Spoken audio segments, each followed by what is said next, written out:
হাওয়ার স্রোতে মেলিব ডানা, উড়িব গগন দেশে, আঁখি মিলিয়া দেখিব মাকে, দেখিনি যা সব আগে। সব বাধাকে তুচ্ছ করে রাষ্ট্র সীমার ঊর্ধ্বে উঠে, মিলিব সবাই ভাইয়ে ভাইয়ে মানবতার মানব সুরে। বহু জাতির বিশ্ব ভেঙে গর্ব মোরা এক বিশ্ব, এক জাতির এক ধর্মে দীক্ষা নিয়ে শিক্ষা দেব। হাওয়ার মতো কর্ম নিয়ে যেথায় খুশি সেথায় যাব, রবির মতো রোশনি দিয়ে মানব ধর্ম রসিয়ে দেব। রাষ্ট্র কি আমাদের রক্ষাকর্তা, নাকি আমাদের স্বাধীনতা হরণকারী? বর্তমান সমাজে কি সত্যি রাষ্ট্রের প্রয়োজন আছে? সংকীর্ণতার বেড়াজাল ছিঁড়ে আমরা কি কল্পনা করতে পারি না এক এমন পৃথিবীর যেখানে স্বাধীনতা হবে সীমাহীন?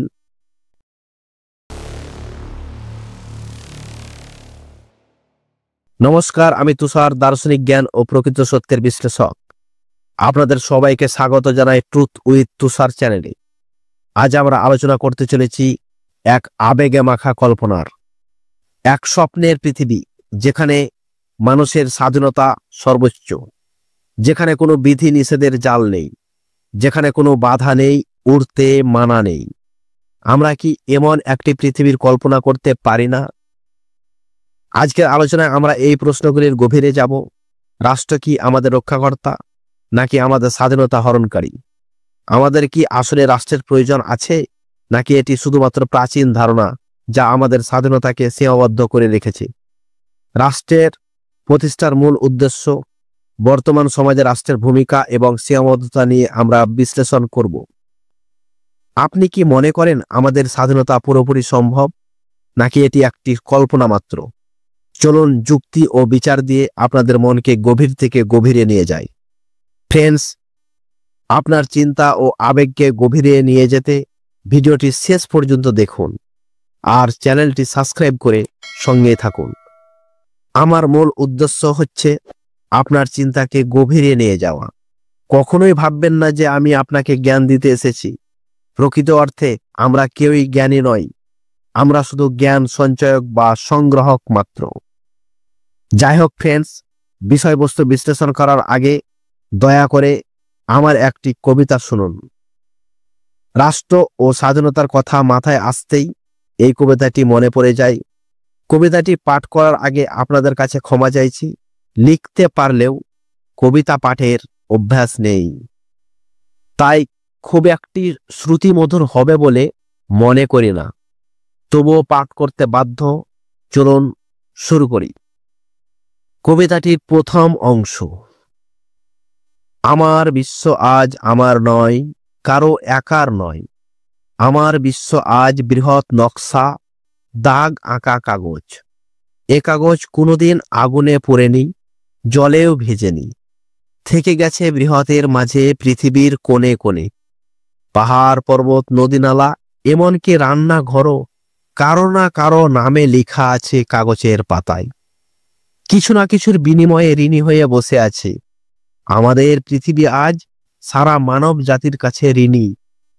আর একদিন হয়তো পৃথিবী হারিয়ে ফেলবে তার অধিকার, চেঁচিয়ে বলতে পারবে না এই প্রকৃতি আমার, কারণ পৃথিবী সেদিন সব প্রমাণ হারিয়ে ফেলবে আইনের কাছে, মানুষের কাছে এবং রাষ্ট্রের কাছে। এই গোলাকার পৃথিবীতে এমন কোনো গোল নেই যেখানে পৃথিবীর সব মানুষ স্বাধীন মনে ঘুরতে পারে, কারণ ও গোলের নকশা কোনো না কোনো রাষ্ট্রের মধ্যে সীমাবদ্ধ। শুধু ওই রাষ্ট্র ছাড়া অন্য কারো অধিকার নেই। আমরা পৃথিবীর মানুষ হয়েও পৃথিবীকে পেলাম না। একটু দূরে গেলেই বাধা আসে বড় বড় আইনের।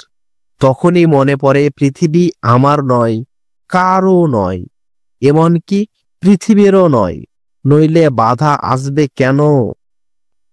কবিতাটির দ্বিতীয় অংশ। কে বোঝালো এই গোলাকার পৃথিবীতে নকশার মান? কে দেখালো বৃহৎ জলরাশির গায়ে ভাগের রেখা? কেন এই নকশা? কিসের এত গণ্ডির বড় বড় রেখা?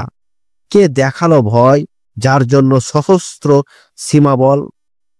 সোনার পাঁচির গেথে কি ভেবেছে চীন নতুন পৃথিবী গড়বে, না পৃথিবী থেকে দূরে থাকবে?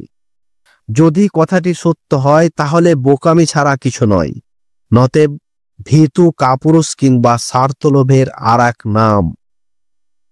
পৃথিবীর সবাই চায় মুক্ত বাতাস, আপন অধিকার, খোলা আকাশের মাঝে পাখির মতো উঠতে চায়, এ প্রান্ত থেকে ও প্রান্ত, দেশ থেকে দেশান্তরের মাঝে। আপন মনে বাঁচতে চায়, সর্বস্তকে আপনার ভেবে। কিন্তু এখনো পায়নি মুক্ত অধিকার, বৃহৎকে আপন করা। চাপানো আছে রাষ্ট্রের মাঝে নকশার সীমানায়, গণ্ডির মাঝেই বদ্ধ মানুষের সাম্য আর স্বাধীনতা। পৃথিবীতে নয়, পৃথিবীর কঠোর আইন ব্যবস্থায়। ফ্রেন্ডস, আমাদের স্বপ্ন, কল্পনা এবং আশা ও আকাঙ্ক্ষা এমনই একটি পৃথিবীর যা পরের অংশে, অর্থাৎ শেষের অংশ। আমরা পৃথিবীর সন্তান, তাই পৃথিবী মোদের মা।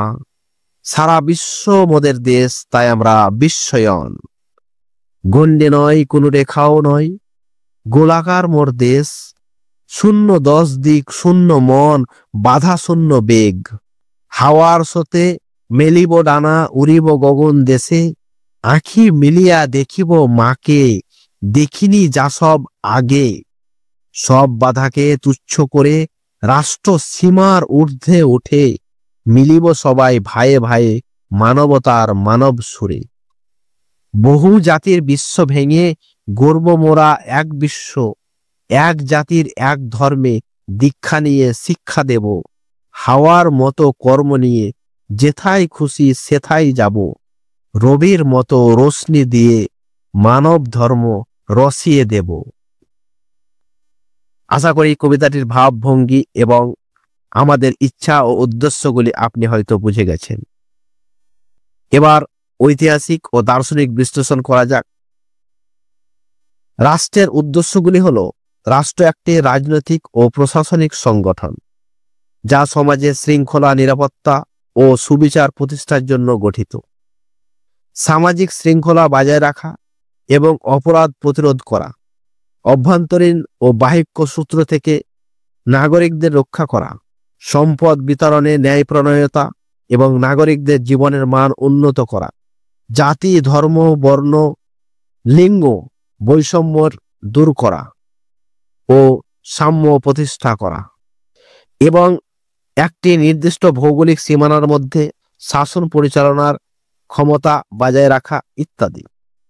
বর্তমান সমাজে রাষ্ট্রের ভূমিকাগুলি ব্যাপকভাবে পরিবর্তিত হচ্ছে, যেমন পুলিশ, বিচার বিভাগ, আইন প্রয়োগকারী সংস্থাগুলি শৃঙ্খলা বজায় রাখার চেষ্টা চালিয়ে যাচ্ছে। রাষ্ট্র জনগণকে শিক্ষা, স্বাস্থ্য সেবা এবং অন্যান্য মৌলিক সুযোগ সুবিধা প্রদান করে থাকে। অর্থনৈতিক স্থিতিশীলতা বজায় রাখতে এবং বাজেট প্রণয়ন ও কর ব্যবস্থাপন্য এবং কর্মসংস্থানের সুযোগ করে দেওয়া, পরিবেশ সংরক্ষণের নীতি গ্রহণ এবং প্রাকৃতিক সম্পদ সুষ্ঠু ব্যবহার দায়িত্ব, অন্যান্য রাষ্ট্রের সঙ্গে বন্ধুত্বপূর্ণ সম্পর্ক বজায় রাখা এবং বৈশ্বিক ইস্যুতে অংশগ্রহণ করা, প্রাকৃতিক দুর্যোগ বা অন্যান্য সংকট মোকাবেলা করা ইত্যাদি বহু কিছু। এ তো গেল রাষ্ট্রের পজিটিভ দিক। এবার আসি রাষ্ট্রের নেগেটিভ দিকগুলি। অনেক সময় রাষ্ট্র পরিচালনায় দুর্নীতি ও অযোগ্য নেতৃত্ব রাষ্ট্রের উন্নতিতে বাধা সৃষ্টি করে থাকে। অর্থনৈতিক বৈষম্য, সম্পদ বিতরণে অসমতা রাষ্ট্রের একটি বড় সীমাবদ্ধতা রয়েছে। বিচার ব্যবস্থা ধীর গতিতে হলে জনগণের প্রতি অবিশ্বাস সৃষ্টি করে। অনেক সময় রাষ্ট্রের ক্ষমতার অপব্যবহার নাগরিকদের মৌলিক অধিকার ক্ষতিগ্রস্ত হয়। ছোট বা উন্নয়নশীল রাষ্ট্রগুলি বৃহৎ রাষ্ট্রের উপর নির্ভরশীল হয়ে পড়ে। গ্লোবালাইজেশনের ফলে রাষ্ট্র অর্থনৈতিক উন্নতিতে বা নীতিতে স্বাধীনভাবে সিদ্ধান্ত নিতে পারে না এবং অনেক রাষ্ট্র পরিবেশ সংরক্ষণেও ব্যর্থ। ফলে জলবায়ু পরিবর্তনের মতো অতি প্রাকৃতিক দুর্যোগ প্রতিনিয়ত ঘটে চলেছে।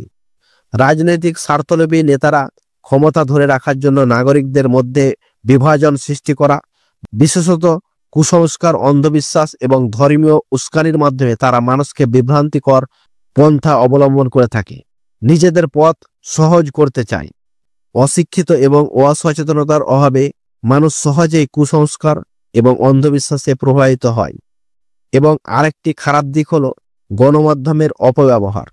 সংবাদ মাধ্যমে বিভ্রান্তিকর তথ্য প্রচার করে মানুষের মনোভাবকে প্রভাবিত করা। যাই হোক ফ্রেন্ডস, আমরা যদি স্বপ্নের এক পৃথিবী, এক দেশ থেকেও বের হয়েও আসি, রাষ্ট্রীয় সীমানাকে মেনে নেই, তাহলেও তো এইরকম হাজারো সমস্যা থেকে কিভাবে মুক্তি পাব তা ভাববার বিষয়। কবে আমরা দেখতে পাব আদর্শ সমাজ ব্যবস্থা এবং আদর্শ রাষ্ট্র ব্যবস্থা? আমি মনে করি রাষ্ট্রে বাস করে এই রকম স্বপ্ন দেখাটা এক ধরনের মূর্খ অনুভূতি ছাড়া আর কিছু নয়। এবার আমরা একটু দেখব রাষ্ট্রের পক্ষে এবং বিপক্ষে দার্শনিকদের মতামত। রাষ্ট্রের পক্ষে যেসব দার্শনিকগণ যুক্তি ও বিচার দিয়েছেন তারা হলো Plato, Aristotle, Thomas Hobbes, John Locke, Jacques Rousseau. Plato রাষ্ট্রকে একটি ন্যায়ভিত্তিক ও আদর্শ সমাজের কেন্দ্র হিসাবে দেখেছেন। তার রিপাবলিক বইয়ে তিনি ন্যায়ের ধারণা প্রতিষ্ঠার জন্য আদর্শ রাষ্ট্র গঠনের উপর জোর দিয়েছেন। অ্যারিস্টটল এর মতে মানুষ প্রাকৃতিকগতভাবে সামাজিক জীব এবং রাষ্ট্র মানুষের স্বাভাবিক বিকাশের চূড়ান্ত রূপ। তিনি মনে করেন রাষ্ট্র মানুষের নৈতিক এবং সামাজিক উন্নতির জন্য অপরিহার্য। থমাস হবস এর লেভিয়াথান গ্রন্থে বলেছেন, প্রাকৃতিক অবস্থায় মানুষের জীবন ছিল nasty, ব্রুটিশ and short.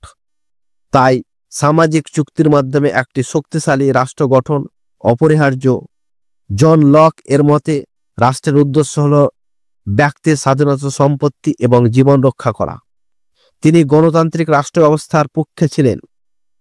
Jack Russo তার সামাজিক চুক্তি তত্ত্বে বলেছেন, রাষ্ট্র জনগণের সম্মতি থেকে উদ্ভিদ এবং জনগণের ইচ্ছাই প্রতিফলন। অতএব এই সকল দার্শনিকগণ রাষ্ট্রকে সামাজিক, নৈতিক ও রাজনৈতিক শৃঙ্খলার কেন্দ্রবিন্দু হিসাবে দেখেছেন। অন্যদিকে বিপক্ষে থাকা দার্শনিকগণ রাষ্ট্রকে শোষণ, বৈষম্য এবং মানুষের স্বাধীনতার অন্তরায় বলে মনে করেছেন।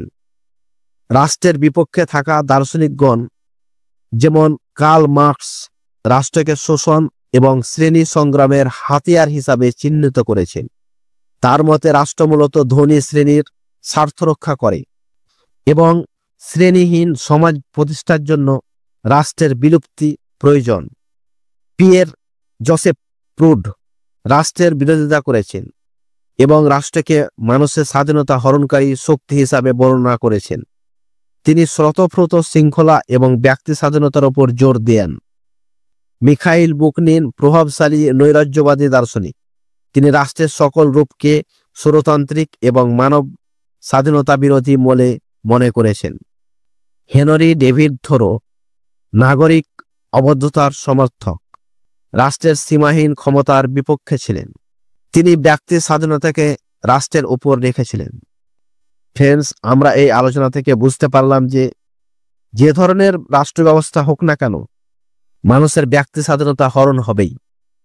একটি আদর্শ রাষ্ট্র ব্যবস্থা আমাদের সামাজিক উন্নতি, ন্যায় নীতি এবং জীবন রক্ষার মতো বিষয়গুলি দিতে পারলেও প্রকৃত অর্থে মৌলিক ও ব্যক্তি স্বাধীনতা কখনোই দিতে পারে না।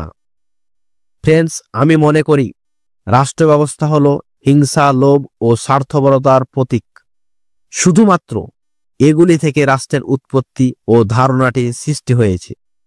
বর্তমান সময়ে সমস্ত রাষ্ট্রে একটি উদ্দেশ্য, কম্পিটিশন। প্রথম স্থান দখল করার লড়াই, বিশেষ করে অর্থনৈতিক লড়াই। আমরা যারা নিজেকে মানুষ বলে মনে করি, কখনো কি চিন্তা করে দেখেছি যে আমরা সবাই প্রকৃতির সন্তান? সমস্ত বিশ্ববাসী আমরা একই মায়ের সন্তান। যদি তাই হয় তবে কেন এত সীমানা, কেন সব বাধা, আর কেনই বা এত কম্পিটিশন বা প্রতিযোগিতা? কাকে হারিয়ে আমি বড় হতে চাই? কাকে ক্ষুধার্ত রেখে আমি খেতে চাই? কাকে গরিব রেখে আমি বড়লোক হতে চাই? এর একবারও কি আমরা ভেবে দেখেছি? সেই আদিম যুগ থেকে কত বর্বরতার যুগ পেরিয়ে আজ আমরা এক সভ্য যুগে বাস করেও আমাদের মনের বর্বরতা এখনো গেল না। এখন পর্যন্ত আমরা প্রকৃত শিক্ষার অর্থই বুঝতে পারলাম না। লোভ, লালসা, হিংসা এবং স্বার্থপরতার মতো অনৈতিক, অমানসিক অভ্যাস এবং কুসংস্কার ও অন্ধবিশ্বাস ও ধর্মীয় গোড়ামির মতো মানসিক ভিতগুলো রাষ্ট্র সীমানার মূল কারণ বলে আমি মনে করি। যতদিন না আমরা এই অনৈতিক, অমানসিক এবং অন্ধবিশ্বাস থেকে বের হতে পারছি, ততদিন আমরা স্বপ্নের সেই সীমানাহীন, বাধাহীন পৃথিবীর কল্পনাই করতে পারি না। ফ্রেন্ডস, আপনার কি মনে হয় আমরা কি কখনো প্রকৃত স্বাধীনতা পাব? সেই কবিতায় লেখা স্বপ্নের পৃথিবী, সে ডানা মেলে উড়ার অধিকার? প্লিজ কমেন্টে জানান আপনার সিদ্ধান্ত। আর আমার সঙ্গে সহমত হলে চ্যানেলটি সাবস্ক্রাইব করুন এবং ভিডিওটি শেয়ার করে স্বপ্ন দেখা মানুষের মধ্যে ছড়িয়ে দিন। ভিডিওটি দেখার জন্য ধন্যবাদ। ভালো থাকবেন, সুস্থ থাকবেন আর স্বপ্ন দেখতে ভুলবেন না এক সমাজের, এক রাষ্ট্রের এবং এক পৃথিবীর।